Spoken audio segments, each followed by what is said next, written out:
네, 안녕하십니까. 오토다이리 오종훈입니다. 오늘 드디어 BYD 아토3 만나보겠습니다. 판매 가격부터 아주 매력적이죠. 윗급 모델을 3,330만원에 책정을 했습니다. 그래서 국내 보조금 결정이 되면 아마 3,000만원 밑으로 내려가지 않을까 하는 기대를 하게 되는데요. 작급에 비해서 상당히 저렴한 가격에 만날 수 있는 전기차다라는 점에서도 소비자들의 관심을 많이 받고 있지 않나 싶습니다. 드래곤 페이스 컨셉이라고 할까요?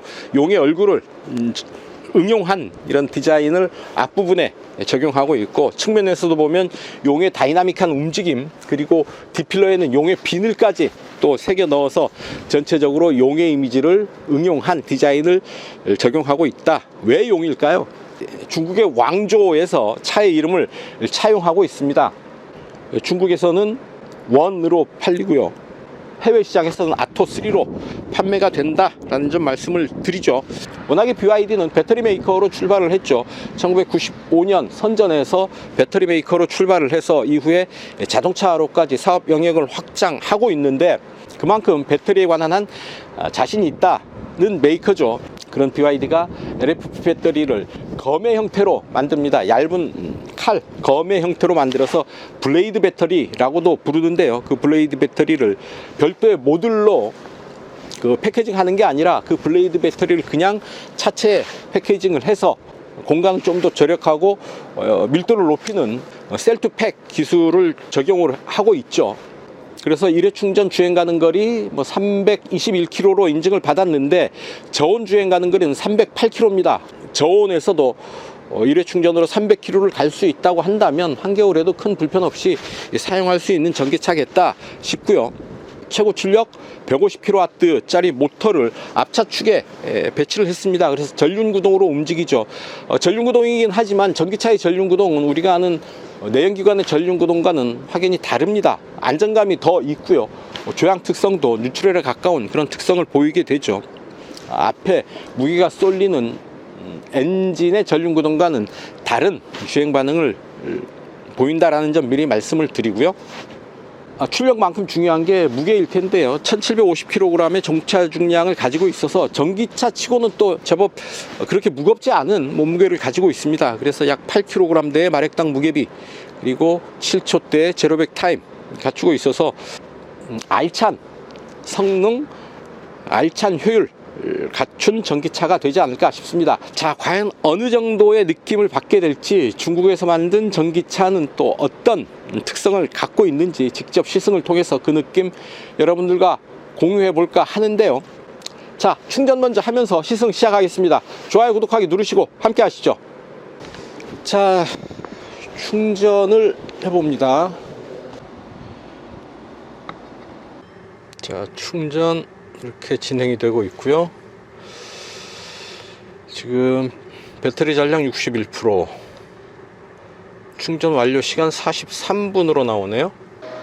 충전 속도가 50kW를 넘기지 못하고 있습니다. 지금 44.8kW 속도로 충전이 되는데요. 날씨가 추워서 아무래도 충전 속도는 이렇게 기대에는 미치지 못하죠. 충전 속도는 상황에 따라서, 특히 기온에 따라서 변화가 많으니까요. 변수가 많으니까 감안하시고요. 메이커에서는 최적의 상황에서 10에서 80% 충전하는데 약 30분이면 된다라고 말씀을 드리고 있습니다. 최적의 상황에서 그렇고요. 이렇게 조건이 안 맞을 때는 그 시간은, 충전 속도는 좀 더 늦어질 수 있다는 점 더불어서 말씀을 드립니다. 자, 아토3 실내입니다. 자, 계기판은 5인치 모니터로 배치를 했습니다. 컬러 모니터고요.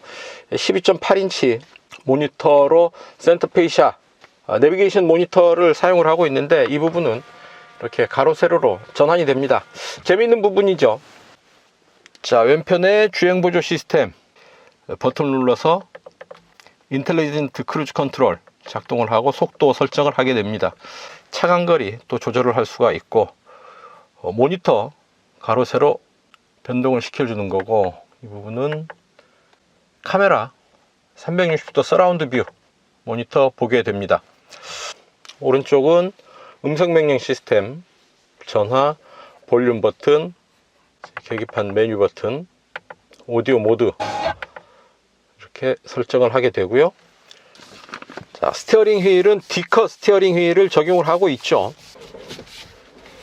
하나, 둘, 2.75, 2.7회전 정도 하네요. 3회전이 채 안 되는 락투락 조향비, 차체 사이즈에 비해서는 딱 좋은 수준이다 싶습니다. 자, 실내에 보면 디자인들이 아기자기합니다. 피트니스 센터에서 만날 수 있는 여러 가지 운동 기구들을 모티브로 해서 디자인을 했다고 하네요. 이 부분은 덤벨 응용을 했고요. 이 부분은 또 트레드밀, 달리기 하는 트레드밀의 디자인 응용을 했고, 또 도어 그립은 양력기에서 디자인 모티브를 따왔다고 합니다. 그리고 이 부분에 현악기의 느낌을 살려서 이 도어 트림 하단부에 3개의 줄 살짝 튕겨보면 뭐 이런 정도 소리 나는 거죠. 이렇게 손끝으로 만져보면 재질들이 그렇게 싸구려 플라스틱의 느낌이 아니고요. 이런 부분에 어떤 그 블랙 무광의 느낌도 잘 살려내고 있습니다. 메인 화면 이렇게 되어 있고요. 내비게이션, 내장되어 있는 내비게이션은 없고요. 안드로이드 오토를 통해서 연결을 해서, 무선 연결을 해서 사용을 할 수가 있겠습니다. 자, 무선 핫스팟을 연결을 했고요. 플로우 서비스, 자, 드라이브인 키고,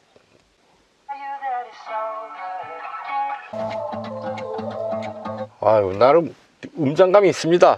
나름 훌륭한 소리 들을 수 있지 않을까 싶습니다. 어차피 달리는 차 안에서 듣는 음악이 아주 조용한 거실에서 듣는 음악과 같은 수준일 수는 없겠죠. BYD 어시스턴트, 하이 BYD, 도와드릴까요? 차창 열어줘. 하이 BYD, 네, 듣고 있습니다. 차창 닫아줘. 뒤쪽 차창 열어줘. 뒤 차창 닫아줘. 뭐 도와드릴까요? 열선 스티어링 휠. 이 기능은 아직 지원되지 않습니다. 오늘 날씨. 지금은 귀하의 정확한 위치를 알 수 없습니다. 대신 도시의 날씨를 물어보십시오. 음성 명령 가능한 부분들이 이렇게 나오네요. 앞유리 성에 제거 켜줘, 뭐 이런 게 가능하고요. 좌석 제어도 가능하고, 앰비언트 라이트, 윈도우 제어, 선쉐이드 제어 정도 가능하겠습니다. 서라운드 뷰 이렇게 볼 수가 있습니다. 언더바디 뷰, 시속 30km 미만의 속도에서 이렇게 언더바디 뷰가 보입니다. 언더바디 뷰를 해제할 수도 있고요. 그리고 3D 볼 수가 있겠습니다. 디자인 테마 이렇게 변화를 줄 수도 있을 테고요. 라이트, 앰비언트 라이트 이렇게 설정을 할 수가 있고요. 앞좌석, 뒷좌석 전체 다이나믹 앰비언트 라이트 주행 모드에 따라서 바꿀 수가 있겠다라는 거고요. 리듬 앰비언트 라이트 또 설정을 할 수가 있겠습니다. 외부 등 스마트 하이빔도 설정을 할 수가 있네요. 테일게이트가 열리는 높이를 이렇게 조절을 할 수가 있습니다. 80%만 열릴지 30%만 열릴지 100%를 열릴지 주행 비밀번호를 설정을 할 수가 있네요. 모르면 운행이 안 되겠죠. 보행자 보호 가상 엔진 사운드도 들어와 있고요. 스크린 화면 밝기, 스크린 세이버, 디스플레이 모드, 다크. 라이트보다는 저는 다크가 좋습니다. 오토로 가죠. 에너지, 회생제동의 강도도 조절을 하고요. 충전 및 방전, 스마트 충전, 예약 충전이죠. 충전 시간을 설정을 해서 예약 충전을 할 수가 있겠습니다.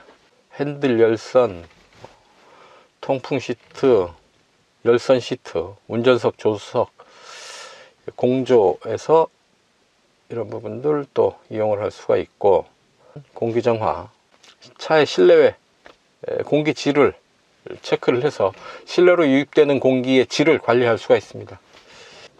스마트 보조, 힐 디센트 컨트롤이죠. 경사로 저속 주행 장치, 운전, 스티어링 및 제동, 스티어링 모드도 컴포트 스포츠, 브레이크 모드도 컴포트 스포츠 아하. 주차 시 제동 충격 완화. 차체 자세 제어 장치 오프. 에이다스 인텔리전트 크루즈 컨트롤. 주행 보조 시스템 어댑티브 크루즈 컨트롤과 차선 중앙 유지 보조 장치고요. 비상 차선 유지 지원, 하차시 문 열림 경고, 사각지대 감지, 차선 이탈 보조, 경보와 유지, 조향까지 개입한다는 얘기고요. 경보는 소리와 진동, 충돌 방지 보조 기능들도 이렇게 다양하게 있고, 교차 충돌 보조, 교통 표지판 인식까지 들어와 있어서 컴팩트 SUV임에도 불구하고 아주 많은 주행 보조 시스템들을 충분히 갖추고 있다라고 보면 되겠습니다. 감속기죠. 감속기 조절하는 감속기 레버 들어와 있습니다. 시동 버튼, 몇 개 기능 버튼들 좌우로 배치되어 있죠. 회생제동 시스템 조절하는 버튼입니다. 하이와 스탠다드, 그리고 ESC, 주행 모드, 에코, 노멀, 스포츠 3개의 주행 모드 중에서 선택을 할 수 있게 되어 있습니다. 이 아랫부분으로 또 별도의 수납 공간을 갖추고 있는데요. C타입 USB 포트 하나, 그리고 2.0 USB 포트 하나 배치되어 있습니다. 이 안에 자, 이게 웬 마이크 가라오케 기능이 있어요.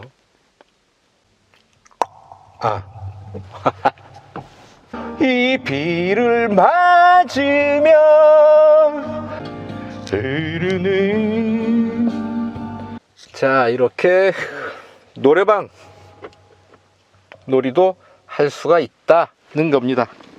USB에 이거를 꽂아 놔야 되나 보네요. 재밌어요. 차 안을 노래방으로 만들 수도 있겠습니다. 자, 시트 컴팩트 SUV죠. 이 컴팩트급에 이런 헤드레스트 일체형 시트를 적용했습니다. 이것만 해도 상당히 넘치는 그런 시트가 아닌가 싶어요. 신경 많이 썼다 싶습니다. 잠깐 뒤에 가서 뒷좌석 어떤지 살펴보고 가겠습니다. 뒤로 가시죠. 네, 뒷좌석입니다. 제가 앉았던 그대로 운전석 두고 뒤로 앉았는데요. 똑바로 자세를 잡고 앉아서 무릎 앞으로 주먹 2개 꽉 차는 공간, 머리 위로 손바닥 2개 겹쳐서 채워지는 공간 남아 있습니다. 소형 SUV임에도 이 정도 공간을 확보했다, 칭찬을 해줘야 될 부분이 아닌가 싶습니다. 센터 터널은 아예 없어서 바닥이 평평합니다. 그만큼 또 제한된 공간을 더 넓게 사용할 수 있는 효과가 있지 않을까 싶습니다. 차창 원 버튼으로 이렇게 내려가네요. 이 정도 남겨놓고 수납이 되고요. 실내등은 이 부분에 있습니다. 손가락을 가볍게 갖다 대면 이렇게 온오프가 되고 있습니다. 자, 암레스트 이렇게 내려봅니다. 2개의 컵홀더 준비되어 있죠. 그리고 앞좌석 센터 콘솔, 뒤로 뒷좌석을 위한 송풍구 준비되어 있습니다. 그 밑으로 C타입과 2.0 USB 포트 각각 하나씩 준비되어 있습니다. 시트는 이렇게 접을 수가 있겠습니다. 트렁크 공간을 좀 더 여유 있게 사용할 수 있게 되지 않을까 싶습니다. 자, 이렇게 넓게 선루프가 배치되어 있어서 차창밖 풍경을 아주 시원하게 감상하면서 움직일 수도 있겠습니다. 특히 뒷좌석 승객이 좋아할 만한 부분이죠. 네, 이렇게 운전석과 뒷좌석 실내 공간 살펴봤습니다. 차급 대비 상당히 넓은 공간, 기대 이상의 상품성, 옵션들, 편의 장비들 풍부하게 장착되어 있다는 것 확인할 수가 있었고요. 자, 이제 달려보셔야죠. 좋아요, 구독하기 눌러주시면 저는 자유로로 갑니다. 오늘도 저와 함께 하시죠. 출발합니다. 네, 오늘도 평화로운 자유로. 날씨 살짝 흐리고요. 기온은 간만에 영상 유지하고 있습니다. 이제 봄이 멀지 않았죠? 자, 출발해서 한 500m 왔을까요? 첫 느낌 상당히 가볍고 경쾌하다, 느낌이 좋다. 지금 빨래판길 툭툭툭툭 치고 지나가고 있죠. 약간의 진동, 타이어가 흔들리는 느낌은 있지만 차체가 진동을 한다, 차체가 흔들리는 느낌은 거의 없습니다. 컴팩트급의 SUV다, 이렇게 고급차는 아니다 라는 점 먼저 말씀을 드리고요. 그럼에도 불구하고 스티어링 휠의 느낌, 각종 버튼들, 손이 닿는 부분의 느낌도 제법 수준이 있어 보이고요. 자, BYD 이 전기차 메이커로 유명하지만 원래는 배터리 메이커입니다. 배터리 메이커로 출발을 해서 이제 전기차까지 사업 범위를 확장하고 있는 거고요. 95년에 선전에서 출발했다고 하죠. 그래서 올해 30주년을 맞는 해라고 하고요. 중국의 전기자동차 시장 점유율 1위, 글로벌 넘버원이기도 합니다. 판매량으로 보면. 차로 중앙유지 보조 시스템과 어댑티브 크루즈 컨트롤 합쳐서 인텔리전트 크루즈 컨트롤이라는 이름으로 주행 보조 시스템을 운영을 하죠. 자, 차간거리는 하나, 둘, 셋, 세 단계로 조절을 할 수가 있게 되어 있고요. 리튬 인산철 배터리 LFP 배터리를 사용을 하고 있고, 형태를 마치 이 칼날처럼 이 배터리 형태를 만들었다고 해서 블레이드 배터리라고 부릅니다. 60.48kWh LFP 배터리를 사용을 하고 1회 충전 주행 가는 거리 321km로 국내 인증을 받았습니다. 주행 가는 거리가 그렇게 긴 건 아니죠. 하지만 300km가 넘는다고 한다면 일상생활을 하는데 크게 불편할 일은 없을 테고요. 또한 요즘 같은 겨울철 저온 주행 거리도 300km 넘게 인증을 받아서 한겨울에도 그렇게 충전이나 주행 가는 거리 때문에, 배터리 때문에 크게 불편하지는 않겠다 싶네요. 자, CD 공기저항 계수가 0.29라고 합니다.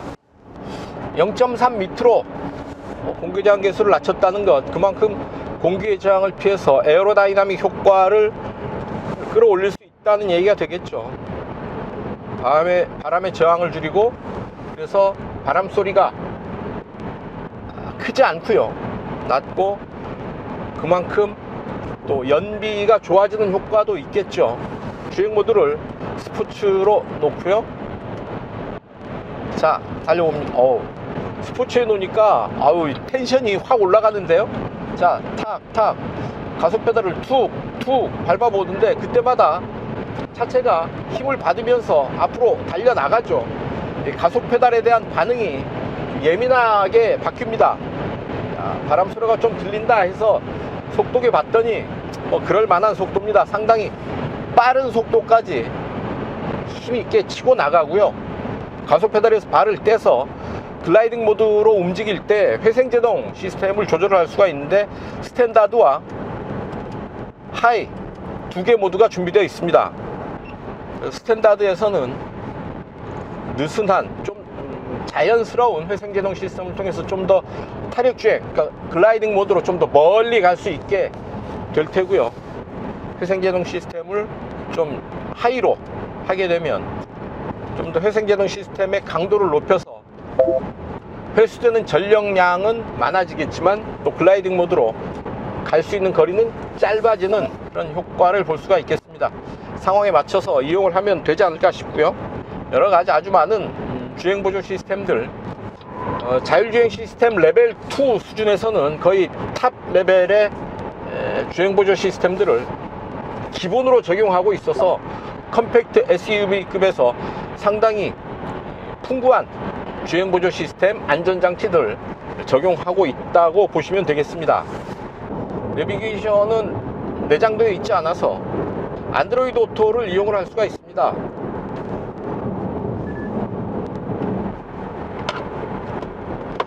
자, 안드로이드 오토를 적용을 하게 되면 화면이 회전을 하죠. 그래서 가로로 화면 배치를 하게 됩니다. 근데 이 상태에서는 다시 화면 로테이션은 지원이 되지 않고요. 앞차축에 모터가 배치되어 있고 150kW 204마력의 힘을 냅니다. 힘도 힘이지만 무게도 중요한데요. 이 차 공차 중량 1750kg입니다. 전기차 치고는 가벼운 편이죠. 마력당 무게비 약 8.6kg 정도 되는데요. 메이커에서 밝히는 이 차의 시속 100km, 가속 시간은 7.3초가 됩니다. 브레이크 제동의 느낌은 좋다 나쁘다의 문제가 아니라 좀 특성이 있는 것 같습니다. 브레이크 페달이 소프트하게 밟히는 그런 느낌입니다. 브레이크 페달의 느낌을 조금 더 단단하게 올려도 좋지 않을까 싶은데, 지금 상태로도 나쁘다는 게 아니고요. 좀 다른 차들과 다르게 약간 소프트한 느낌이 있다 보니까 차 느낌이 좀 낯선 듯 합니다. 익숙해지면 괜찮겠죠. 어쨌든 자, 지금 시속 80, 90km 정도의 속도인데 아주 조용하다고는 할 수 없고요. 차급을 감안하면 수긍이 가는 정도의 정숙성, 바람소리, 노면잡소리 적당히 들어오는 차급에 걸맞는 수준의 정숙성이다 싶습니다. 배터리, 자동차 배터리의 전기를 꺼내서 아웃도어 활동을 할 때 사용할 수 있도록 V2L 기능도 제공합니다. 커피포트 연결해서 물 끓여서 커피 끓여 먹을 수 있고요. 라면도 끓여 먹을 수 있겠죠. 헤어드라이기 또 사용할 수도 있을 테고, 간단한 전열기구, 전자기기 이런 부분들 야외에서 전원 연결해서 사용할 수 있도록 V2L 기능 제공하고 있습니다. 재난 상황에서 비상전원으로서의 역할도 할 테니까요.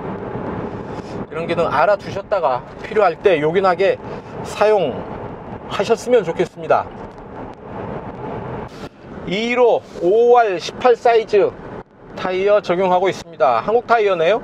자, 이게 전륜구동이죠. SUV여서 무게중심 좀 높지만 전기차에서 배터리가 밑에 깔려 있어서 또 무게중심 딱 잡아주는 효과가 있을 테고요. 자, 코너에서 어떤 느낌을 받게 될지 속도를 쭉 끌어올리고요. 코너에 진입합니다. 자, 고고고고, 제동 턴. 자, 돌아갑니다. 쭉 가속을 하고요. 타이어 그립도 괜찮네요. 차체 아주 강하게 돌아나가는데 기우는 정도가 그렇게 크지 않고요. 다이나믹하다는 느낌을 아주 재미있게 받을 만큼의 코너링 성능을 보여주고 있습니다. 심하면, 그러니까 많이 흔들리거나 많이 기울면 좀 무서운 생각이 들 수도 있는데요. 그 정도는 아니다. 재미있게 코너링을 즐길 만큼의 반응을 보여준다 라는 얘기입니다. 늘 제가 드리는 말씀, 안전한 운전이 중요하다. 자기의 운전 능력이 커버하는 범위 안에서 그런 다이나믹한 운전을 즐기는 게 필요하다 라는 점 다시 한번 강조해 드립니다. 무리하지 마시라 라는 얘기입니다.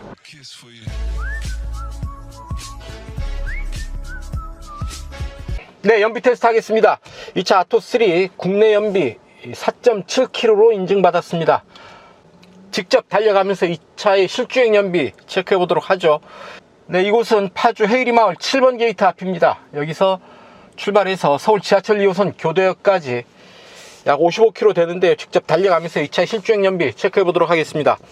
자, 주행 모드 일단 에코로 가고요. 에너지 소비 그래프 리셋 했습니다. LFP 배터리를 장착을 해서 연비나 일회 충전 주행 가는 거리가 그렇게 경쟁 차종들 대비해서 썩 좋은 편은 아닙니다. LFP 배터리를 사용을 하고 있죠. 3원계 NCM 배터리와 분명한 차이점이 있습니다. 먼저 배터리 안전성이 우수합니다. 못으로 관통시켜도 열폭주 현상이 일어나지 않죠. 그만큼 화재 안전성 측면에서 우수하다고 할 수 있겠습니다. 물론 3원계 배터리도 화재에 대비한 여러가지 안전장치들을 갖추고 있어서 위험하다라고는 볼 수 없지만, 아주 극한적인 상황을 가정했을 때 LFP 배터리가 좀 더 안전하다라는 점은 사실이고요. 에너지 밀도가 높지 않죠. 그래서 부피가 클 수밖에 없습니다. 무거워지고요. 주행 가는 거리는 짧아집니다. 대신에 NCM 배터리는 좀 비싸죠. LFP 배터리가 쌉니다. 전기자동차에서 배터리가 차지하는 부분이 상당히 큰데요. LFP 배터리를 장착하면 가격을 낮출 여지가 큰 거죠. 네, 파주 출발해서 이제 교대역 내거리입니다. 네, 앞차 따라서 신호대기로 정지했습니다. 최종 연비 자 13.9 kW/100km, 약 kWh당 7.2km 정도의 연비가 되겠습니다. 4.7이니까요 4.7 보다 훨씬 더 좋은 연비 기록을 한 거죠.